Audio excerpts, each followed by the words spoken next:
మాట్లాడి ఇక్కడ తీసుకొని కూడా వచ్చినాం. స్టేట్ కౌన్సిలింగ్ మెంబర్ ఇక్కడ వచ్చిన తర్వాత వాళ్ళకి ఫోన్ చేసి పోస్టులో ఉంటావా సస్పెండ్ చేయాలా అని వాళ్ళకి బెదిరించి ఇక్కడ నుంచి పంపించేసినారు.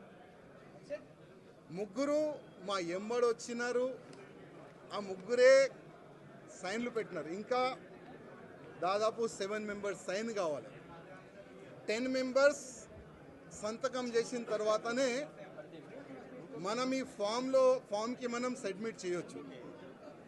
కానీ ఆల్రెడీ డిసైడెడ్ ఎవరికి ప్రెజెంట్ చేయాలి, ఎట్లా చేయాలి అని ఆల్రెడీ వాళ్ళు డిసైడ్ చేసుకొని పైన కూస్తున్నారు.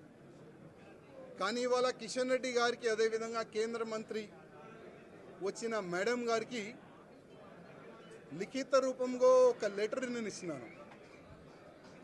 కిషన్ రెడ్డి గారికి ఒక మాట చెప్పి వచ్చిన, కిషన్ రెడ్డి గారు మీ చేతి నుంచే ఇవాళ భారతీయ జనతా పార్టీలో నేను జాయిన్ అయినా, నేను నా రాజీనామా మీ చేతికే ఇస్తున్నా, ప్లీజ్ మీరు యాక్సెప్ట్ చేయండి అని ఒక లెటర్ ఇచ్చి వచ్చిన, రిజైన్ లెటర్ పార్టీకి.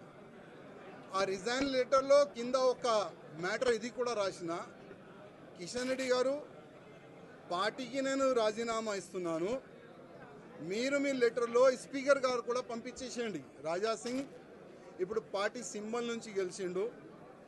రాజాసింగ్ ఇప్పుడు బీజేపీ ఎమ్మెల్యే కాదు, ఆయనకి సస్పెండ్ చేయనని స్పీకర్ కూడా ఒక లెటర్ రాసిస్తే నేను దానికి సపోర్ట్ చేస్తాను. ఎందుకంటే పార్టీ సింబల్తోని గెలిచిన తర్వాత, పార్టీకి రిజైన్ ఇచ్చిన తర్వాత పార్టీలో అంటే పార్టీ బీజేపీ ఎమ్మెల్యే ఉండకూడదు కదా అని ఆ విధంగా ఒక లెటర్ మా కిషన్ రెడ్డి గారికి ఇచ్చి వచ్చినాను.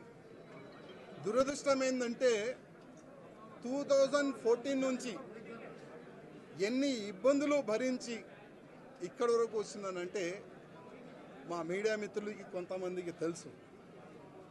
ఇవాళ నేను టెర్రరిస్ట్కి టార్గెట్లో ఉన్నా.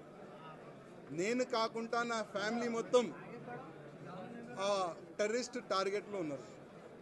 కానీ ఎంత కష్టపడి ఇవాళ లేకపోతే రేపు బీజేపీ గవర్నమెంట్ తెలంగాణలో వస్తుంది అనుకున్నాం. కానీ ఏంటంటే తెలంగాణలో బీజేపీ రావద్దు అనేవాళ్ళు చాలా జమ అయిపోయినారు పెద్దలు. ఇప్పుడు వాళ్ళే అనుకోకపోతే మేము ఎంత కష్టపడి మా ఫ్యామిలీని రిక్స్ చేసిన తర్వాత, ఇంత పని చేసిన తర్వాత లాభం మేము ఉండవు కదా. అందుకోసం అయ్యా మీ పార్టీకి దండం, మీకు దండం అని ఒక లవ్ లెటర్ ఇచ్చి